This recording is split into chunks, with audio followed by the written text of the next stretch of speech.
بسم الله الرحمن الرحيم نحمده ونصلي على رسوله الكريم اما بعد.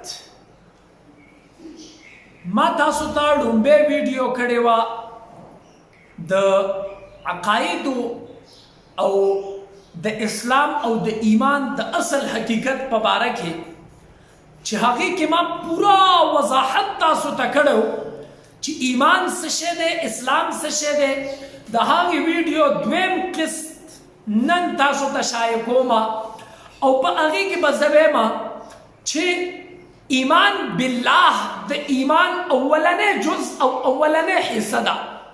ایمان بالله څه شي ته ویلی کېږي؟ په الله رب ذوالجلال باندې ایمان راوړل، په مکمل توحید دې ته ویلی کېږي. توحید د دوو څیزونو نوم دی، یو د توحید فی الذات ویلی کېږي او دویم د توحید فی الصفات ویلی کېږي. توحید فی الذات دا دی چې د الله رب ذوالجلال ذات یو ومنې چې رب ذوالجلال په خپل ټول وجود کې یکتای روزګار دی، د هغه سره هیڅوک شریک نشته، لا شریک له، لا قطمیر د یو روی د دانې برابر هم د هغې سره څوک شریک نشته دی. د دې د وجې نه که یو کس نعوذ بالله د الله سره څوک شریک کړي هغه کافر او مشرک دی. دا توحید دی چې مونږ د الله رب ذوالجلال سره په ذات کې صرف یو ګړو چې الله وحده لا شریک دی، د هغه سره هیڅوک شریک نشته دی. توحید فی صفات دی ته ویلی کېږي چې د الله څومره صفات دي. د الله تعالی صفت دی عالم بالغیب، د الله صفت دی رحمان، رحیم، ملک، قدوس، سلام، مؤمن، مهیمن، عزیز، جبار، متکبر. دا ټول د الله تعالی صفات دي. د الله تعالی سره په کائنات کې څومره صفات دي، د الله تعالی سره په صفت کې هم هیڅوک شریک نشته دی. او دریم څیز دی الله تعالی سره په عبادت کې شریک ګرځول، یعنی د الله تعالی سره په عبادت کې هم هیڅوک شریک نشته دی، بلکې د الله تعالی عبادت صرف د الله دپاره کول. دې ته ویلی کېږي توحید فی العبادات یا فی الطاعات. دې ته ویلی کېږي په عبادت او په طاعت کې توحید اختیارول. د دې نه بعد دویم څیز دی هغه رسالت.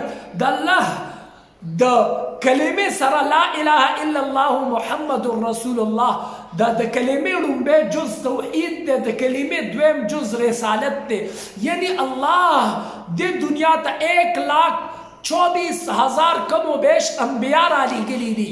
دا ټولو انبیاو د الله دین د الله مخلوق ته رسول دی. دې ته رسالت ویلی کېږي. دا عقیده او ایمان لرل او د دې سره سره دا عقیده او ایمان لرل چې د الله اخیری پیغمبر محمد رسول الله صلی الله علیه وسلم دی او هغې نه بعد هیڅوک پیغمبر او نبی او رسول نشي راتللی. که څوک دا دعوه کوي هغه جوټه دی، دروغجن دی، کذاب دی او فتنې واله دی. او د دې نه علاوه دریم څیز د عقیدې هغه چې دی نو علم بالغیب دی. یؤمنون بالغیب، څوک چې ایمان راوړي په غیبه باندې. ایمان بالغیب څه شي ته ویلی کېږي؟ ایمان بالغیب بیسیکلي د څلورو څیزونو نوم دی. په فرشتو باندې ایمان راوړل، په قیامت باندې ایمان راوړل چې آخري ورځ شته دی، هلته به حساب او کتاب کېږي. د دې نه علاوه د فرشتو او د قیامت نه علاوه د تقدیر باندې ایمان راوړل چې څه څیزونه کېږي د الله په علم کې دي او د الله د تقدیر مطابق دي.